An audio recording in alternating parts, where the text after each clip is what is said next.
الرحمن الرحیم۔ السلام علیکم ناظرین، اسلام آباد اسٹوڈیو سے آپ کو خوش آمدید کہتا ہوں۔ ناظرین، بات ہو رہی ہے پاکستان بیت المال۔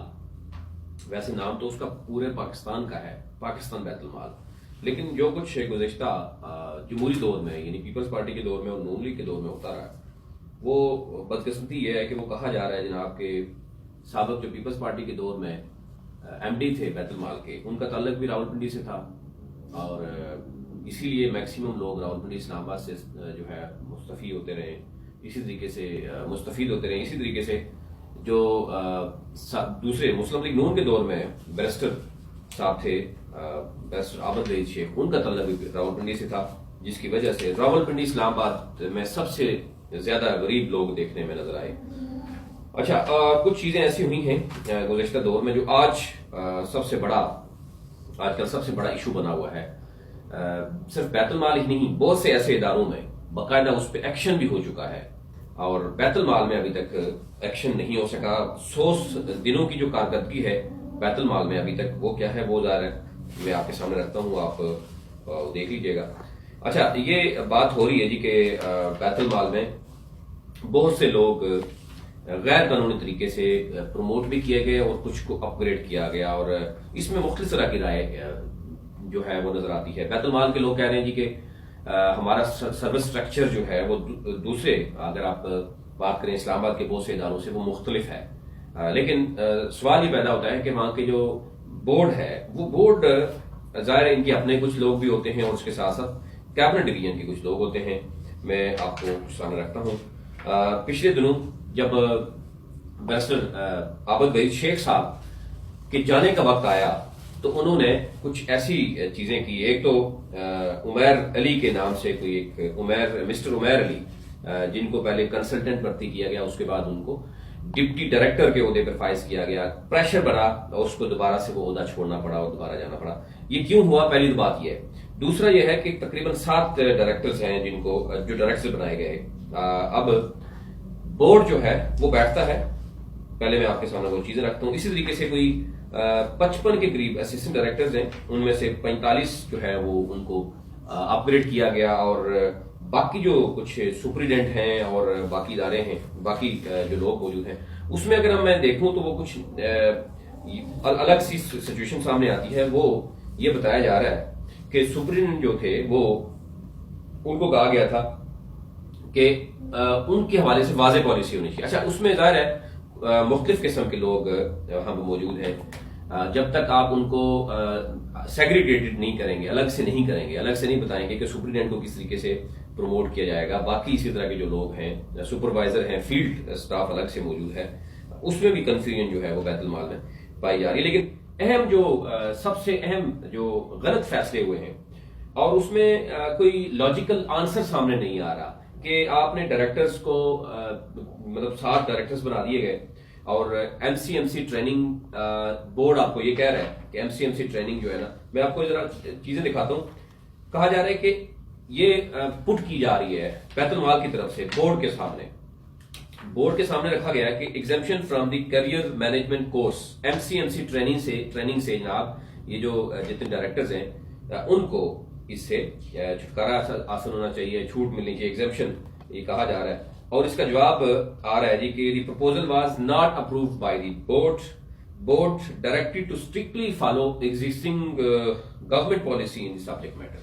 ٹھیک ہے، اب یہ ہوگی چیزیں کلیئر۔ اب بورڈ میں لوگ کون کون سے ہیں؟ میں نے ایک شخص سے ملاقات کی، میں نے بات کی، تاکہ کہیں یہ نہ فیل ہو کہ شاید بورڈ وہ کیوں نہیں چاہتا۔ اب بورڈ میں بھی عجیب طرح کی سچویشن ہے، وہ یہ سمجھتے ہیں کہ ان کی بورڈ کی جتنی میٹنگز ہوتی ہیں ان کو بائی پاس کیا جاتا ہے، اور ایم ڈی نے غلط طریقے سے جناب ان لوگوں کو پروموٹ کیا۔ اس میں محمد ظہیر صاحب ہیں جی، ڈپٹی ڈائریکٹر ہیں and posted as director Punjab region, ان سے میری گفتگو بھی ہوئی، وہ میں آپ کو آگے چل کے سنا بھی دیتا ہوں کہ وہ کیا کہتے ہیں۔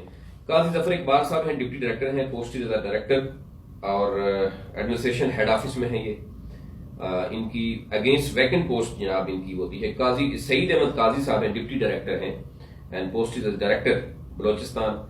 قاسم ظفر صاحب ہیں، deputy director and posted as director education head office Islamabad. Malik Muhammad Arshad sahab ہیں، deputy director and posted as director